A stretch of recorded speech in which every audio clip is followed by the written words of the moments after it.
Hello les amis, je vous retrouve pour une nouvelle vidéo sur le football européen et la Ligue des Champions 2024-2025 et je vais vous présenter le match Club Bruges contre Atalanta de Bergame. C'est un match qui a lieu ce mercredi 12 février 2025 à 18h45 pour le compte des 16e de finale aller de cette Ligue des Champions. Alors le Club Bruges c'est le 24e de la phase de poule qui reçoit l'Atalanta de Bergame le 9e.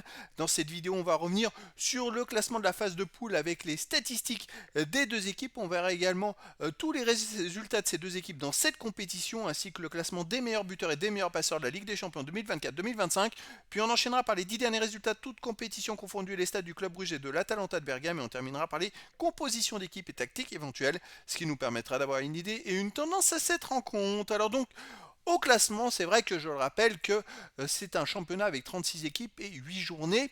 Les 8 premiers sont qualifiés directement pour les 8e de finale. De la 9e à la 24e place, les équipes jouent des matchs de barrage ou 16e de finale. Et par affrontement entre 9e, 10e, 24-3, 23, et après tirage au sort sur les deux positions. Mais voilà, c'est quelque chose de très équitable.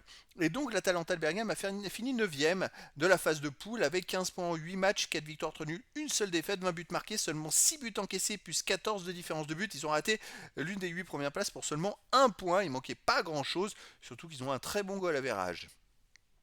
De son côté, le club Bruges, eh ben, écoutez, c'est le 24e et dernier qualifié avec 11 points en 8 matchs, 3 victoires de nul, 3 défaites, 7 buts pour 11 contre, moins 4 de différence de but. Ça s'est joué vraiment très serré, surtout qu'à la dernière journée, il menait 1-0 même à Manchester City avant de perdre 3-1 en deuxième mi-temps. Et donc, vous voyez, au final, ils sont pu se qualifier grâce au goal average. Et c'était vraiment très serré pour la qualification. Au niveau des résultats, alors le Club Bruges avait commencé par une défaite contre le Borussia Dortmund 3-0, puis ils ont gagné à Sturm Graz 1-0, ils ont perdu contre l'AC Milan à l'AC Milan 3-1, ils ont battu Aston Villa 1-0, ils ont fait un partout au Celtic Glasgow, ils ont battu Sporting du Portugal 2-1, ils ont fait 0-0 contre la Juve et donc ils ont perdu 3-1 à Manchester City.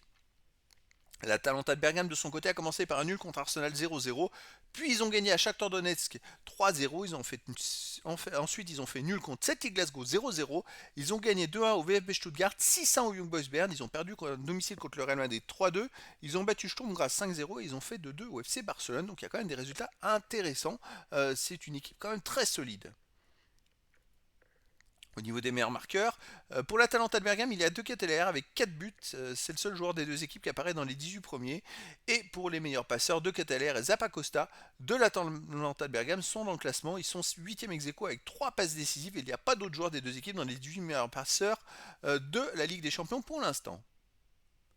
Les 10 derniers résultats, toutes compétitions confondues, Club Bruges 5 victoires, 3 nuls, 2 défaites, 17 buts marqués, 10 buts encaissés, plus 7 de différence de but. Alors ils viennent de gagner à domicile 1-0 contre Louvain en championnat, alors qu'il restait sur 5 matchs de suite, toutes compétitions confondues, sans victoire, avec 3 nuls et 2 défaites. Avant cette victoire contre Louvain, ils ont fait un partout contre Courtrai. On prend que les matchs à domicile, 0-0 contre la Juventus Turin, 4-2 contre Wilrich, 2-1 contre Genk et enfin 3-0 contre Louvain en Coupe de Belgique.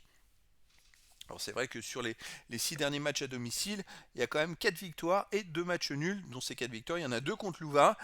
Voilà, c'est quand même une équipe qui arrive à se défendre plutôt pas mal. La Talenta de Bergame de son côté sur les 10 derniers matchs, c'est 3 victoires, 4 nuls, 3 défaites, 18 buts marqués, 11 buts encaissés, puis 7 de différence de but. Ils ont des résultats aussi un peu irréguliers, même si là ils viennent de gagner 5-0 à l'Hellas Vérone. On prend que les matchs à l'extérieur, ils ont fait 2-2 à Barcelone, ils ont gagné 2-1 à Côme. Ils ont aussi fait 0-0 à Udinese et perdu 2-0. Alors c'était en Supercoupe, c'était sur un terrain neutre contre l'Inter de Milan.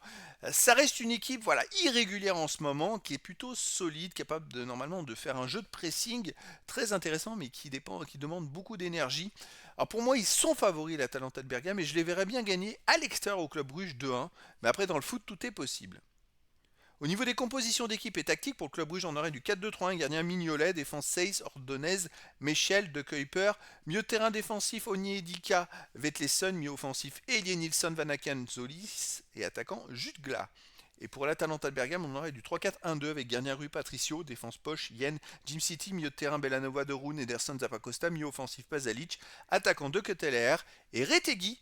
Donc voilà les amis, le décor est planté entre ces deux équipes et donc je vous donne rendez-vous ce mercredi 12 février 2025 à 18h45 pour le match de football de 16e de finale aller de la Ligue des Champions 2024-2025. Le Club Bruges, qui a fini 24e de la phase de poule, reçoit l'Atalanta de Bergame, le 9e de la phase de poule. Voilà les amis, je vous dis à très bientôt pour une nouvelle vidéo.